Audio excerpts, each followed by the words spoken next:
I remember the exact way he said it, not loud, not theatrical, casual. Like you toss a cup into the sink and assume someone else will wash it.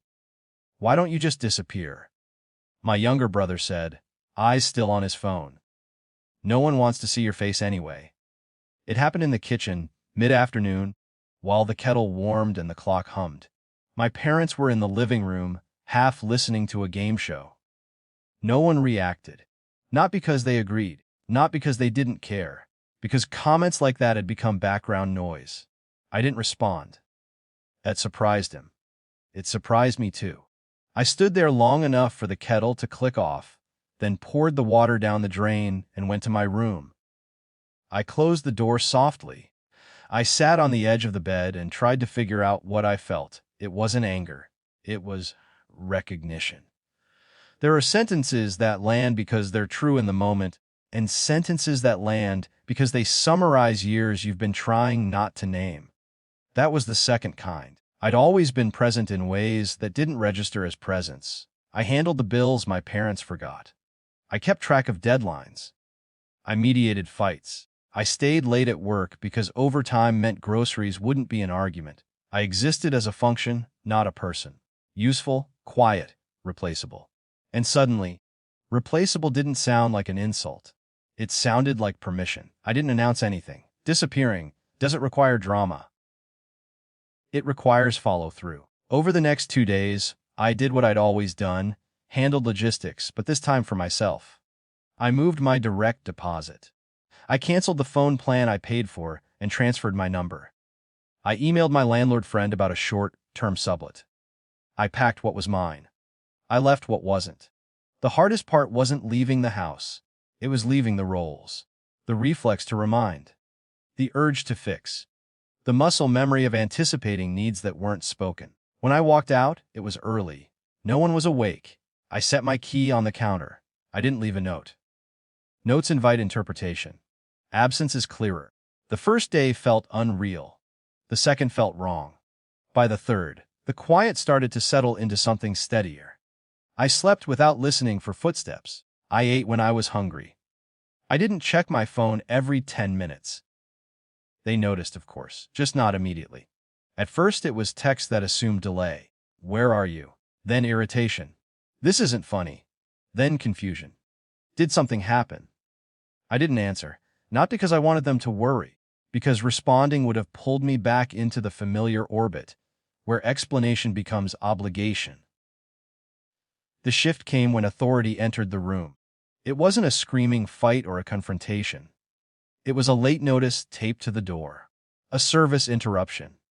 A call from an office that doesn't care about family dynamics, only dates, numbers, consequences. Systems don't run on assumptions. They run on whoever actually shows up. That's when the messages changed tone. My mother's voicemail was tight, controlled. She talked about a problem with the internet, then about a bill she didn't recognize, then about the car insurance. She said my name twice, like repetition might summon me. My father texted once. We need to talk. My brother called 3 times. I didn't pick up. When I finally answered, it was days later, from a place that felt neutral enough to hold the conversation without collapsing into it. Where did you go?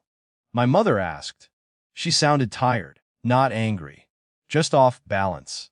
I went where I wasn't needed, I said. It came out evenly. That surprised me most. There was a pause. Papers rustled in the background. A television murmured. Life continuing but poorly managed. We didn't mean, she started. I know. I said you never do.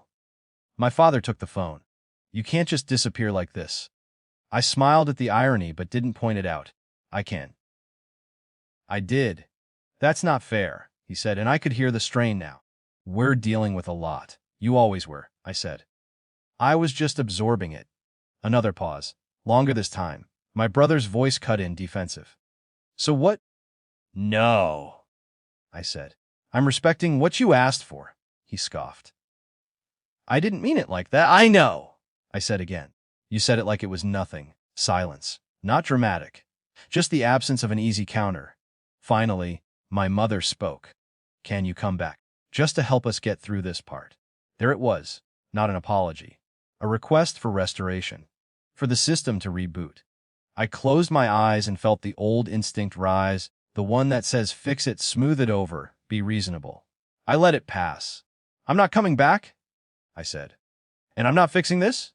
My brother laughed sharp. So you're just gone. That's it. I thought of the kitchen. The kettle. The way he hadn't even looked up, I answered him calmly. Who was it that said they didn't want to see my face? No one replied. When we ended the call, I didn't feel triumphant. I felt aligned. The kind of alignment that doesn't buzz or sparkle, but holds. They figured things out. Slowly. Imperfectly. They had to learn which numbers to call, which dates mattered, which responsibilities didn't vanish just because the person handling them did. We speak occasionally now. Carefully. The dynamic hasn't healed. It's changed. I don't disappear anymore. I choose where I'm seen. And if absence was the only language they understood, then I'm at peace with having spoken it once, clearly, and without raising my voice.